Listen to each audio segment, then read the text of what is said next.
Hi everyone, it's Bree here at Blossom and Branch, and today we are going to be terminating our spring pea cover crops. So we're going to talk today about how we terminate these cover crops on a small scale without the use of heavy equipment. One of the biggest mistakes that I see people making when they're looking at putting a cover crop in their garden is that they don't think about the end goal. So number one, they're not thinking about what are my goals, and number two, they're not thinking about how am I going to actually deal with this cover crop when it's done growing, because a cover crop can become weedy. So if you don't plan for that removal at the end of the life of the cover crop, we run the risk of it becoming a weedy problem. The other thing we have to consider is our own gardening practices. So what kinds of things do we believe strongly in not doing? This comes into play when we're looking at terminating cover crops, because there are a few key ways that we can terminate a cover crop.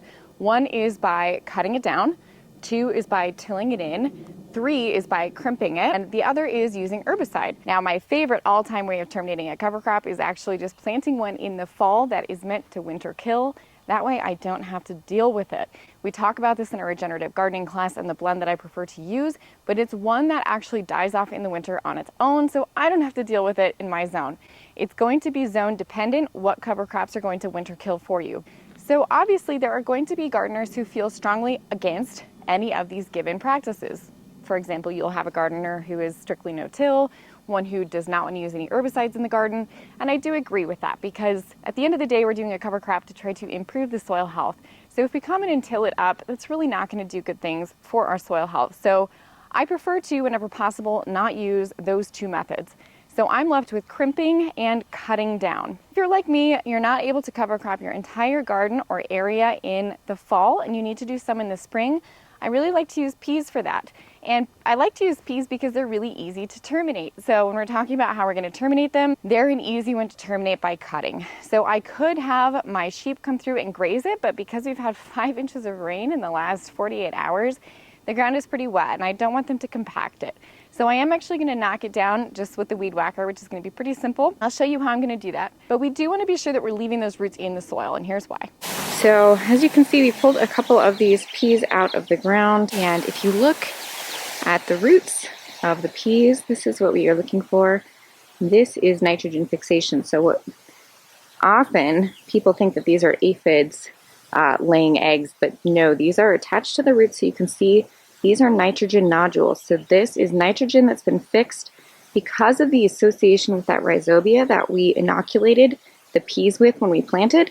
That association with that rhizobia helped to achieve this nitrogen fixation. So now, if we leave these roots in the soil, that nitrogen will go back into the soil. Now, if we were to leave these plants and let them flower and turn into peas, all that nitrogen there in the roots would actually go into the peas themselves, and we would not get the nitrogen fixation benefits in the soil itself.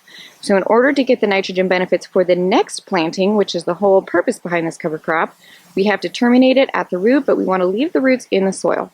Certain crops can be terminated just by crimping it, and crimping can be very easily done at home. You take a rope, you attach it to a 2x4, and you just step on that 2x4 as you go across your cover crop, and that will crimp it down. The problem with crimping as a way of termination is that the crop has to be at just the right point to kill it using crimping.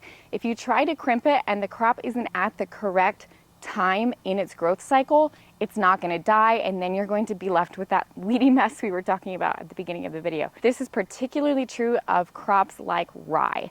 And rye is one, oats are another one, that if you're going to try to crimp them to kill them, you have to do it at just the right point, which is usually where the plants have just begun to flower, and that's when you have to get in there and crimp. So there's really not a lot of flexibility with the crimping method. You have to have your timing down perfectly.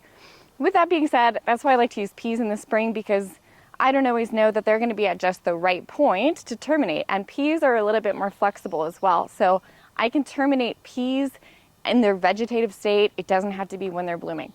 I'm going to try to cut them down as close to the surface as I can. I'm going to take off my irrigation line so that I can get down to the surface of the soil.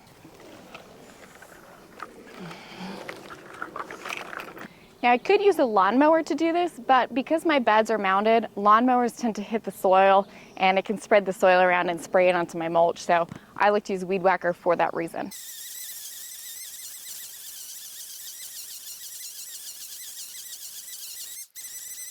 Look, nitrogen fixation. You don't sound that excited. Do you see it?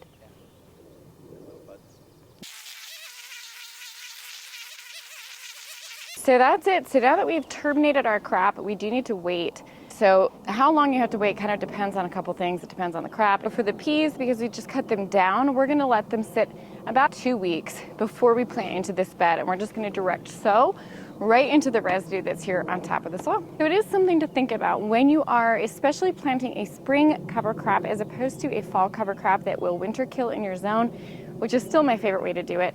When I'm doing the spring cover crops, I like to think of something that is going to be easy for me to terminate with what equipment I have on hand, and then I'm not going to have to worry about the stage that it's at when I do terminate it. So these peas have given us some great nitrogen fixation. Next up, we'll be direct sowing some stuff into here, so stay tuned for that, and I hope to see you guys soon here at the farm.